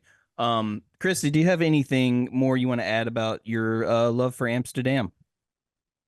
No. I do have a question. You guys said Eddie didn't like this track. He wasn't the biggest fan. Yeah, he didn't like the Wham Bam Amsterdam. Well, in the lyrics, I think he kind of objected to Sammy's portrayal of Amsterdam. I got you. See, I was gonna ask actually like a question because in my mind it would make sense for them to make this song because Eddie was getting sober or was sober during this album, right? Still trying. I think he fell off the wagon during the recording. Yeah, I think so. Got you. It's been a long time since we did a balance. But no, I mean, like, I don't know. I guess like because Amsterdam's product has helped many people on the sobriety train. So I didn't know if that was like a correlation or if it was something he was battling with in himself that made him just not like the lyrics. But overall for me, it's just a really fun song about getting high. Where did you rank it, Christy? Number one? No. Ooh. Seven Seals is number Seven one Seals for me. number one, yeah. Okay. Spoiler, sweetie. It's probably like 3 or 4. I did not do a listen through today in preparation. I'm sorry. I tried to get her to, but it's fine. Jeff in the chat says Ed said he would have preferred the lyrics to be a little more metaphorical and not so much on the nose, maybe. I don't think Sammy does metaphorical. Yeah, exactly. No, I think When he does, it's cream in my coffee. He does an occasional simile or analogy. Yeah, that's right. Yeah, similes, yes. That's The occasional that's the simile. best- Oh my god. That's the best Sammy can do sometimes. I love it. I mean, look, hey, I don't. You can play those, Corey, in mockery, but I got one more. They're not that bad to me. Cherries on bananas. What? Well, I'll give you cherries on talking about? bananas, but Deep, man. You don't put the cherries on top of the banana. No, nobody was down for up for breakfast, apparently. But there you have it. So there, you almost unanimous. Number 4 for Amsterdam. I think that's a respectable place because the song rocks. That's right. Okay, so it's time for the top 3. Oh boy, here's where we things go. might be getting interesting because really any of these 3, I think, have a shot at number 1. So maybe let's go around the horn and do some guesses. What do you think was number 3? Kevin, go ahead. It's not my number 3, but I'm guessing probably Aftershock. I think maybe. All right. Scott. It's not my number 3, but I'm gonna guess. Don't tell me. I actually think this is not my number 3, but I think it might be Seventh Seal. Ooh. Well, one of you is right, since you each picked one of the top 3. Yeah. I believe it's Kevin Brown who picked Aftershock. Why can't this be the game on Ultimate Catalogue Clash, Corey? This should be the game. You would be killing it right now, buddy. Number 3. You get some extra Aftershock. points for that. There went my hot 150 streak. points. 2 people had this ranked number 1. 1 person ranked this as low as number 9. And for the audience, this is their top ranked track, Off of Balance. 85.4%, What Dreams Are Made Of. 14.6%, The Dream Is Over. The last song we covered, Off of Balance, is an absolute fucking banger. This is my number 2. on my ranking. I fucking dig this track. This is peak Sammy, lyrically, vocally, everything. And you put this great fucking kick-ass fuck you music behind it. Kevin knows I love a good fuck you song. And this is a great fuck you song. Aftershock fucking rips. How about you, Mark? This is my number one. Everything you just said, like it rips, and it rips all the way through. And as much as my top 5, especially, like I really, really love those songs on this album. Aftershock you can call it recency bias because we did just cover this one, but I don't know, man. Aftershock just hits in all the right places for not just rock fans, but especially Van Halen fans. And I don't care what you say. Sammy was a legit member of the band, so let's just stop it, okay? So this is a banger of a Van Halen song, no matter the era, and I could not let it go any lower than number 1. So, but Kevin, where did you have it? Yeah, number 1 for me. This was my number 1. I think it's sort of the crowning achievement on this album. One of the best songs of the Hagar era for me. That ascending lead into that major key solo, and then Al's syncopated triplets that he's doing on the ride bell, the bridge section, the switch button. You get this weird, odd count. If you listen to it, it counts just past the one. I think it's a 5 count or something. And Ed's digging into his entire bag of tricks in the solo. Like, it's just an absolute face melter. But the coup de grace for me on this one is it's that high note that Ed plays that leads into the second solo, and Sam sings "Living with the Aftershock," but he starts it on the 3 instead of the 1, so he comes in off time. It's fucking killer. It just all that's what, like, hairs on my arm stand up on that one. And you say arms or ass? Some of the fills that Al puts in on this too, I think probably my favorite drum track on the album. So, nice. What are you bleating about over there, Morissette? You said the hairs on your ass. I thought you shaved that thing to make you swim faster. It's as smooth as your head. Voluntarily enough ass talk. Scott, save us. How'd you feel about Aftershock? I echo everything you guys said. You guys know I like my trilogies, so there's a trilogy here. Aftershock, Don't Tell Me, Seventh Seal. They're all 10 out of 10 bangers for me, and depending on my mood and the day, any of them could be number 1. So I put it at number 3 just because I was feeling like the other 2 deserved to be higher, but I could easily put it in 1 too. So yeah, it's start to finish, just incredible, and I think we talked about this on the show, and I think I said this in my manifesto. But Sammy's lyrics so raw, so personal. He is really reaching, I think, and I don't know. I'd have to think about it, but these may be, I think, Sammy's best lyrics, period, in the catalog. Definitely one of the examples that I would throw out to the people. So, because again, we know he's specifically talking about a personal situation, but he makes it universal too. So you can attach your own feelings to it. So I think he just knocked it out of the park with that. For sure. Hopefully, Kevin Brown is taking notes for something that may be coming this fall. I don't know. We'll find out. But let's go to the chat. Sean Woodall says, "My number 1, great song, absolutely." He calls it "Ain't Talking About Love on Steroids." There you go. Even Eddie Van Trollen's on board. He says, great tune. And then he cautions Kevin that hair on your ass, it's only going to grow back thicker. Kevin's got the only self-cleaning ass that I know of. He could braid that fucking thing. Jeff Brewer says, my number 2, great song. Solid lyrics. The guitar is great, but not as great as Amsterdam. I don't know. We got to find something else. I don't want to fade this out early, so talk about something else so I can keep listening to Aftershock. I was gonna make another I was gonna make a joke about he has the grow out the fur very thick because Saskatchewan's very cold. That's true. Yeah. So, yeah, and we all get our arse out in the middle of winter in Saskatchewan. Well, Kevin does. He's British. Everything below the waist, very much keep inside in Saskatchewan in the winter. You don't want any of it exposed to the cold air. Trust me. It'll fall Not off. a bit. Yeah, fall right off. That must have been a huge culture shock, Kevin, to come from Britain to a Canadian winter. That must have been something. You went from rain yeah. to snow and nonstop snow. Yeah, they have. It gets so cold. You look down, your little fella looks like the last cashew in the tin. It's just awful. You wonder what's going on. Where did everything go? Well, it's even before you go outside. You must have an innie after that. And Mark, you want to go outside and drown? Yeah, I guess if you live in Tennessee, that's a real danger. Yeah, That's what we do year round. It's either a tornado or a flood, right?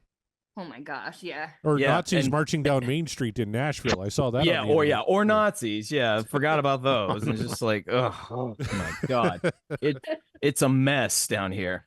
It's an absolute mess.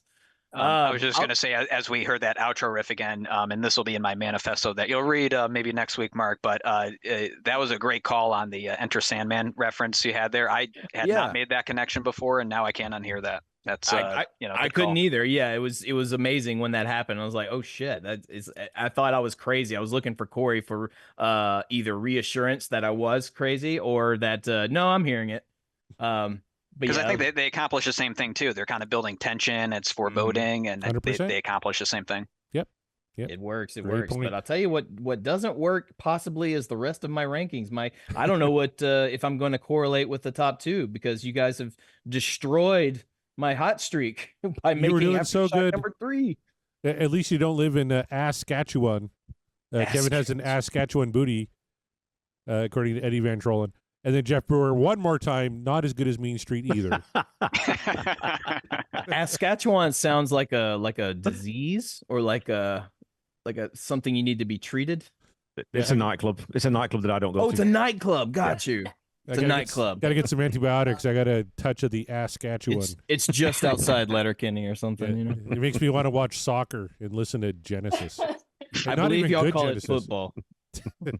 No, it's fucking soccer. All right, number 2. You guys ready? I think so. Uh, Oh wait. What do we think number 2 is leaving what do we think? I suspect that it's probably Don't Tell Me. I think. There was a lot of hate for that track in the comments I was getting, like, oh, this is very stock, very standard. Could be that. Is Seventh Seal a little too conceptual for Van Halen fans? That would be interesting to see where we're in the top 2 and yet there was so much hate for Don't Tell Me. It's like, well, if y'all hate it so much, why'd you rank it so high? Yeah. So yeah, well, yeah, I mean, I know Christy can. She's already excited, but yeah, I'm gonna assume number 2 is Don't Tell Me. All right. Yeah, I agree. Everyone says don't tell me. The way he's Perfect. saying it, we're all wrong. You are all wrong. Yeah.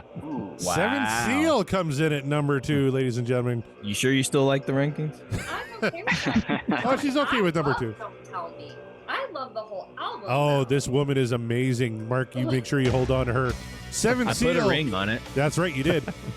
we're gonna fundraise and get you somebody to get her to Amsterdam. Seventh Seal, 165 points.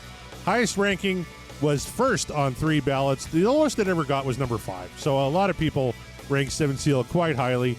The audience ranked Seventh Seal number 2, 81.7%. What Dreams Are Made Of, 18.3%. The Dream Is Over. Seventh Seal was my number 3. My 1, 2, 3 is really, really close. And I think it was just kind of on the day. This could swap with Aftershock and Don't Tell Me quite a bit. I love Seventh Seal. I love he's telling the story. It's Clam Caravan on steroids, if you will. Mark Meyer, Seventh Seal for you. Where did you have it? That was my number 2. It was right below Aftershock. And do I have a personal bias connection to it? Sure, maybe a little. But that doesn't stop the song from being an absolute banger. And obviously the audience thought so too, because or at least our patrons did, because they ranked it number 2. Yeah, there's everything to love about it. I love the story. I love the way the song is just structured. Sammy just sounds incredible. Sammy sounds incredible on this album regardless, but I mean, he's just really delivering in a big, bold way on this song that I truly enjoy. So yeah, it's got to be number 2. Kevin. It was number 3 for me. You're I think fired. like Scott said, though, I mean, really 1, 2, and 3 for me could have been, depending on what day you ask me on and what mood I'm in, I might give you a different answer. When I saw this one live, it was the song that they did immediately after Sammy's solo spot, his acoustic spot. So he did Eagles Fly, Can't Drive 55, and then they came out with this, and I swear to all things holy that they rammed the fucking faders up on Al's kick drum, because when that coffin door kind of slamming thing happened, I felt my fucking ribcage jump. Like, it was incredible. It was just so loud, man. It's the loudest thing I've ever heard in the show. I just think it's a great song. I mean, it's got a weird beginning, like the intro's super cool. It's very, very different, very dramatic riff, you know. And Al's drums, it's just all about Al's drums for me, this song. Love it. Good stuff. Scott, how about you? Yeah, this was my number one. I remember too when they broke this out on the 04 tour, and I just went bananas. Didn't think I'd be able to hear it live, and was really pleasantly surprised by that. To me, and again, part of this is nostalgia, like I said, but I think stepping back from kind of a technical and storytelling level, I think it's unparalleled on the album. And the storytelling probably more so, that's what I'm really drawn to here. And I got to give credit to you, Christy. You called it, an epic journey, Indiana Jones style. I mean, that's totally what it is. Yeah. It is. It's a quest. It's a spiritual journey that he's talking about. And I'm struggling to think of a better kind of narrative that Sammy has told before. He's told a few, but I think this one is definitely the strongest. With all the spiritual imagery, and for me, any video game fans out there, it gives me vibes of kind of like Castlevania in a way. Because we got this hero who's using weapons like holy water and a cross to fight off evil and stuff. So it's like, it's really, maybe a little over the top, but it's, dramatic, and it's got these very strong spiritual overtones to it. And I adore Sammy's singing. Mikey's harmonies on the down, down, down part are really nice icing on the whole thing. I love Eddie's tone in the bridge section where it goes under darkened skies, we'll see the light. That's just a really powerful section for me. It all just comes together, and it's just clean. It's amazing. I would argue it should be in the conversation for the strongest album opener, alongside maybe others like Mean Street, Good Enough, Pound Cake. I think it's up there. I make that argument. Yeah. So and of course the Tibetan monks. Who doesn't love the monks? I mean that adds a nice layer, and I do like. I mean, it's not just of course it opens the song and then it comes back again after the first chorus. So I think it adds a nice layer there. Start to finish, it's just a great story, and that's what I think that's what makes it stand apart from everything else. It does tell a great story, and that's why I compare it to Clam Caravan, which any self-respecting music fan will know is a Spinal Tap song. Little known fact about Clam Caravan is actually supposed to be called Calm Caravan, but there was a misprint when they printed the cover, and so they printed a Clam Caravan, so it became Clam Caravan. But another song about an epic journey. And by the way, everyone go watch Spinal Tap, including you, Christy. Go watch Spinal Tap. It's the best movie ever made. Speaking of epics and openers and that kind of stuff, do you think this is the best opener and closer in combination in the catalog? I think so, Kevin, because like you pointed out, it's a great bookend. Yeah. There's so many callbacks to both songs. I think it's perfect. Yeah, I might have made the argument for Unlawful, but I think Scott just sealed the deal with that one because of the callbacks, the reprise, if you will, on balance. So I think so. I think it is your best opener and outro. I'm still more partial to For Unlawful for myself, but I'm certainly not poo-pooing this song or Feelin' being the opener and closer on balance. No, not at all. Hey, what you got? Any last words? Any final things about Seventh Seal? No, you good? You guys know what I think. All right, we know what she thinks. All right, she loves it, and everyone who voted it below number one is wrong. That's right.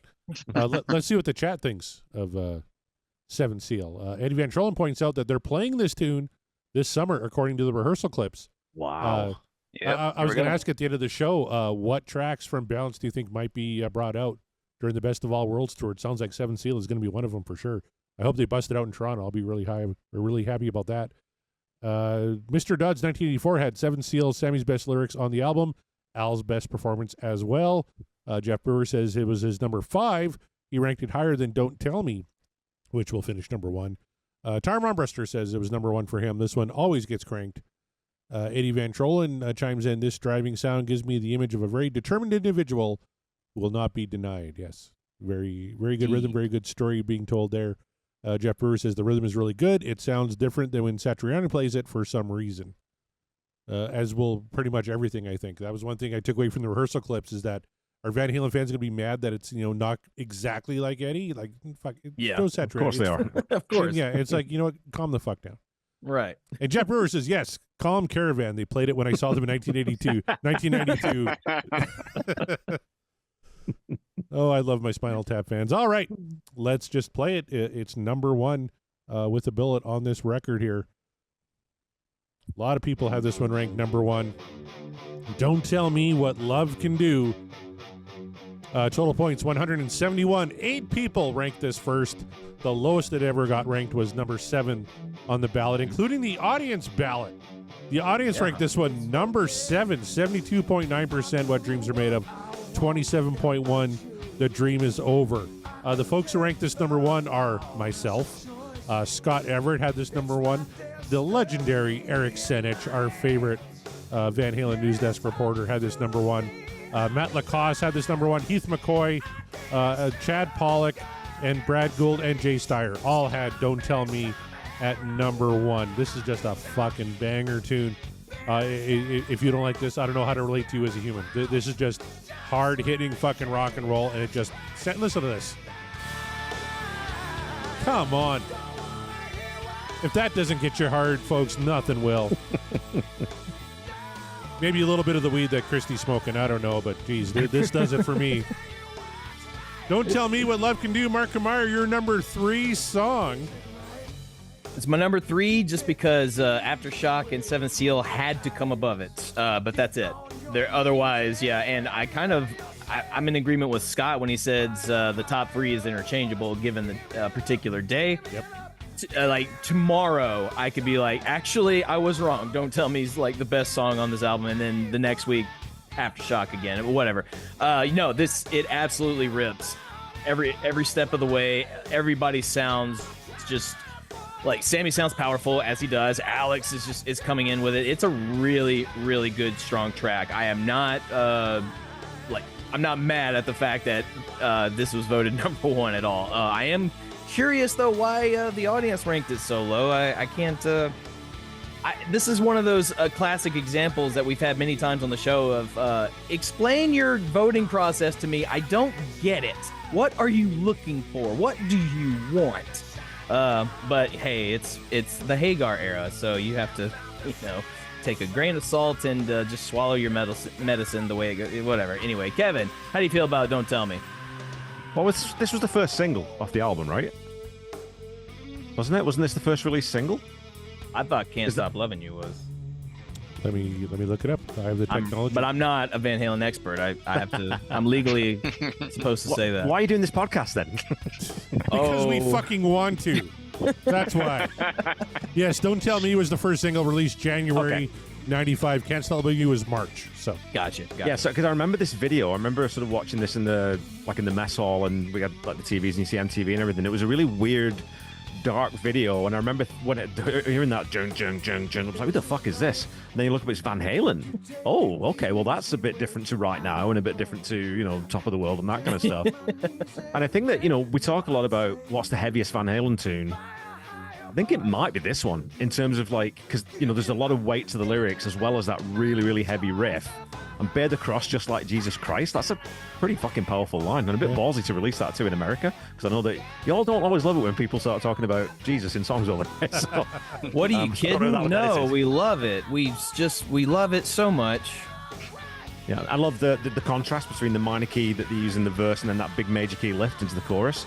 The break to halftime in the solo is great, and Ed, we haven't talked a lot about is Ed solos on this wrap up, which is criminal really, because there's some brilliant work, and people forget that Ed was still a brilliant solo player in the Hagar era, and this is another solo that I just think is phenomenal, unparalleled. Oh yeah. Scott, how about you, man? Yeah, it was number 2 for me. Like I talked about before, I really appreciate the edge that's going on here. Again, it fits in with the grunge era. It has those dark grungy overtones to it, and I really like that. I think the riff is next level, and I'm sure after tonight it's going to live rent-free in my head for the next day or so. I would put it number 1 tomorrow probably. Interchangeable again. and I totally understand why it's at number one, and I think it's deserving of that. It signals the much different direction that they were going in on this album, and I appreciate that they were ballsy enough to do that and go to this darker place. So Corey, is Don't Tell Me, is that going to be the brand name of your rock and roll Viagra? One that you're releasing this fall? Rock and roll Viagra?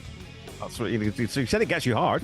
So I'm just curious if that's going to be the product on the shelves. Oh, there's a lot of things that get me hard. Have you not heard the come and go stories that I've told ad nauseum on this show? Too frequently. You did a T-shirt design frequently on it. at the come and go. Yeah, you made the shirt, dude. I'm debating which shirt to wear at the Best of All Worlds show in Toronto in just like 2 short weeks. Actually, that tour kicks off in 3 fucking days. I can't wait. But I'm seeing him in Toronto in 2 weeks. I'm like, what podcast or rock shirt do I wear? You guys tell me out. Which one should I wear? I tell you what I'm wearing. Oh, you went Mew. That's a good one. That's a good question. Ooh, yeah, you're gonna have to ponder that one. Play Splat and Blown. Do I get that one made up? Yeah. I don't know. We got some time to think about that one. Let's go to the chat. Tire Marbuster says, super dark for Van Halen. Just an observation, not a complaint. Mm-hmm. Scott Everett says, I've been up and down with this song through the years. As I'm older and maybe a little grumpier, definitely number one for me at this point. Great song to throw weights around to in the gym. And yeah, next time I go to the gym, I'm putting on this track to see if I can maybe lift a little more than I have been. I love that Scott points out the the obvious of the older we get, like the grumpier, and it's just like, yeah, and then our music styles change, and we're just like, okay, if you weren't into the heavy stuff in your younger days because you were more optimistic, and then you get older, and it's like, you know what, give me that grumpy, angry music, just, you know what, because everything's shit, everything is falling apart. Well, especially in America. God, I've been seeing what's been happening with your upcoming elections. I'm like, dude, man, it's a dark time for our brothers to the south. But Sean Little points out another vocal performance that is perfect. Yeah. Jeff Brewer says this is the second most unimaginative intro in Eddie Van Halen's history, behind "Can't Stop Loving You." It's just not that good. Grunge influenced. The intro reminds me of "Come As You Are." I'm not a big fan. Really? Yeah. "Come As You Are" is like, it's a clean toned. Yeah, almost like a fucking Telecaster. It sounds like. Yeah, that's if we were talking about Killing Joke's song '80s, then I would have agreed with you there because the lawsuit. But yeah, no, I don't get a "Come As You Are" vibe at all from this. I kind of saw his point. He does point out the song is okay though. Kyle Kelson, welcome to the chat. Kyle says an awesome darker side to Sammy's regular love songs, like the yin to Love Walks In's Yang. There you go. See, the guy is a nuanced lyricist. Man, if there was only a show where somebody could try and argue for Mr. Poor Sammy Hagar, who gets shit on so much for his lyrics. I'm telling you, man, it's like they really should. They should do a show about that particular thing. Oh, well, maybe, stay tuned. Who knows?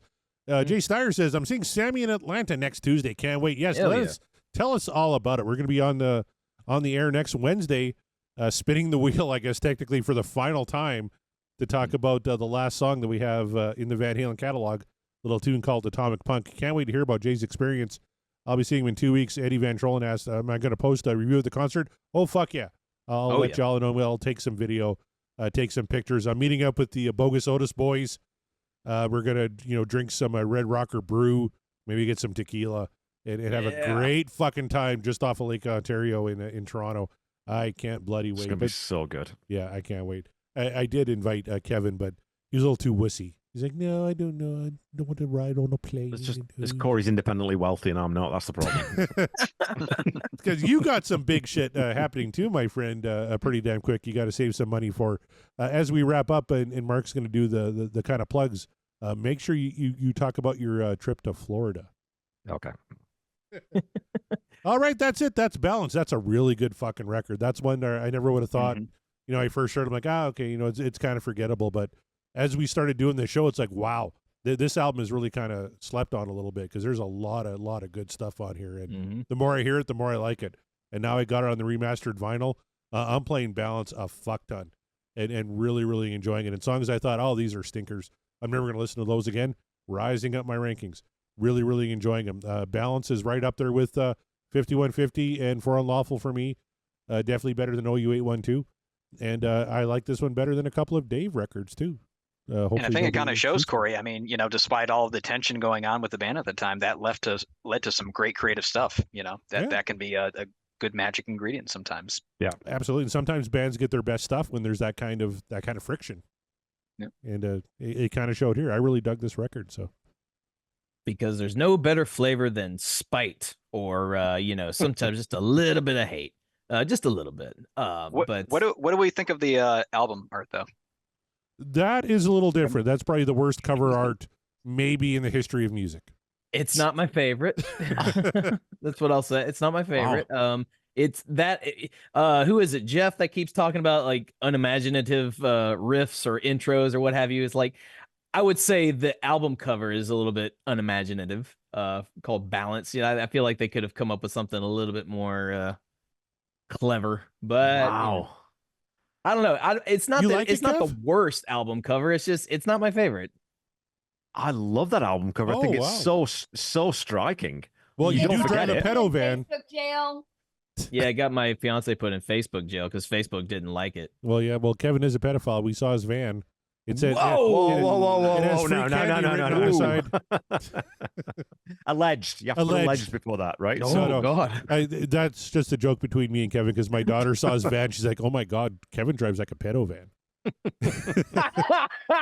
Oh boy. Oh It is- God, it is a Kevin, green- you it got is to a sell the green- van. It is a green 2000 Dodge Caravan with slight rust spots. So yeah, probably. Yeah. It's a slight rust. Yeah.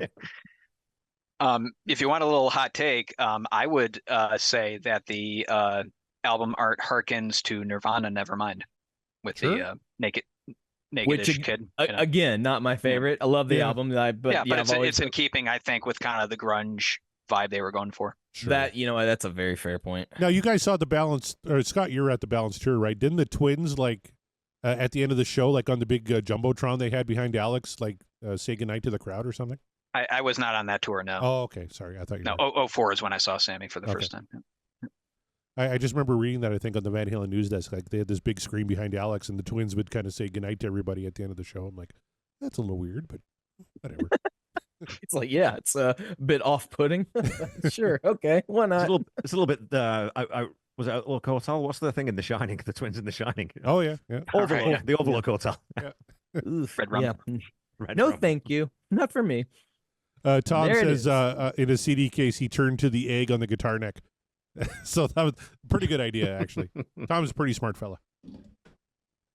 He is. So, and we love having a smart audience, and a lot of times the audience are way smarter than us because Corey and I are not rock historians and we're not experts on Van Halen. We're just simply talking about a band that we like. We're making the journey, and guess what? The journey is nearly done for a moment. Yeah, and all of you, the audience, the listeners, you've been a big part of that, and we thank you. And I want to send a big special thank you to our honored panelists on the show. We couldn't do a ranking of balance without these guys. So Kevin Brown, I don't know why Corey Morissette is so determined to just beat you down Because I constantly. love him. I love him. He's one of my best friends. We have the I best time suppose- doing these shows, and we bust each other's balls. And because we can, and he does the same to me.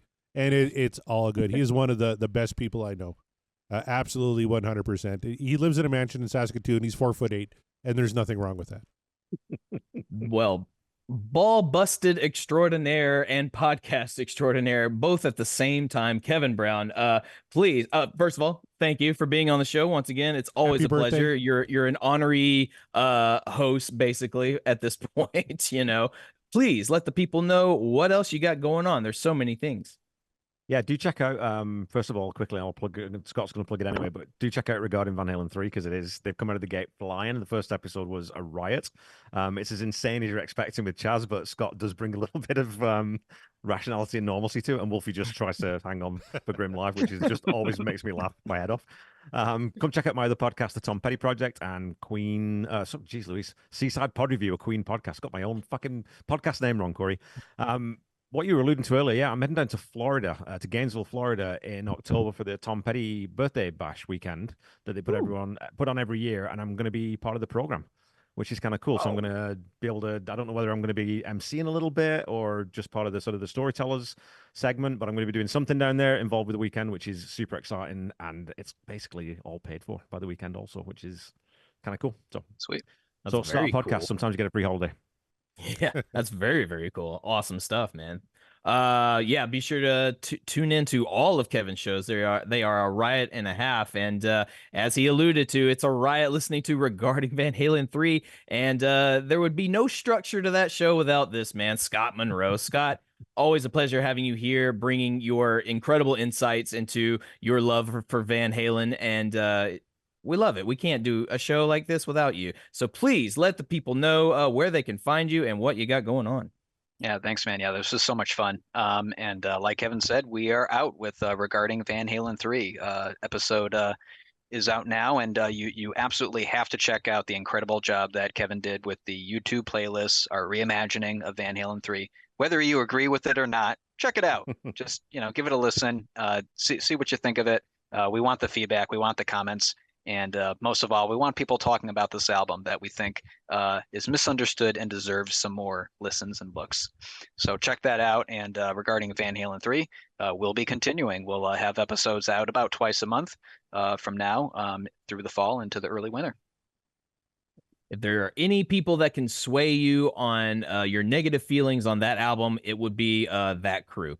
So definitely tune into that. Yeah, even myself, like I've had nothing good to say about Van Halen 3 at all, and yet every time I hear Scott's perspective or Chaz comes in with his hot takes, it really does make me kind of rethink things. And I'm very I haven't done it yet. I cannot wait to hear what you and Kevin have worked up for this reimagining Van Halen 3. I'm waiting to gather the courage to put those familiar songs back into my brain. I no doubt they will be much improved, and I look forward to it. So very excited. And I'm excited for all of you to continue the journey with us as we move forward. As I said, the show in this iteration is nearing its completion. In fact, we are in the final days as of right now. So if you are just tuning in to us recently, welcome. Don't go anywhere because we're not completely done yet. So, but we encourage you to keep listening, keep sharing, let people know about the show that we've done. That let them take the journey that we just went on. Maybe they'll have similar opinions. Maybe they'll have varying opinions, and they'll absolutely hate everything Corey and I have said, and that's okay too because we just appreciate you listening. That's what it's all about. And be sure to check out podcastwillrock.com for all the backlog episodes in case you are making the journey now. And you have all the links to the socials, the links to the merch store. As we've mentioned, there's a lot of shirt designs made by that guy right over there, or where are you at? There, Kevin Brown. A lot of designs from that guy, and they are spectacular. So head on over to the website. Get yourself some merch. It helps us out. And remember to like, share, subscribe, all the things that you're supposed to do in order to help us survive. And if you want to really help us survive, you know what? Come on over to our Patreon because that is where all the stuff is happening.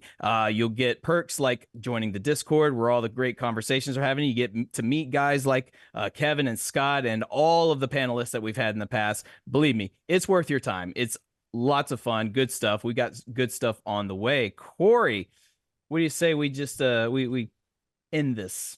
Well, you know what? I would, but I said all those nice things about Kevin Brown, and then he doesn't even plug the show that he and I do together. You're just sitting there being a complete I was waiting for you dick. to. I was giving you. I was just extending an Being a olive total branch. fucking dick. So now I got to do it. An olive branch. Kevin and I do a little show called the Ultimate Catalogue Clash, where we're breaking down one artist discography each season. Season 1 was Phil Collins' Era Genesis. Season 2 was 1990s Metallica. And Season 3 has been the first 20 years of the Foo Fighters. It's been quite the journey.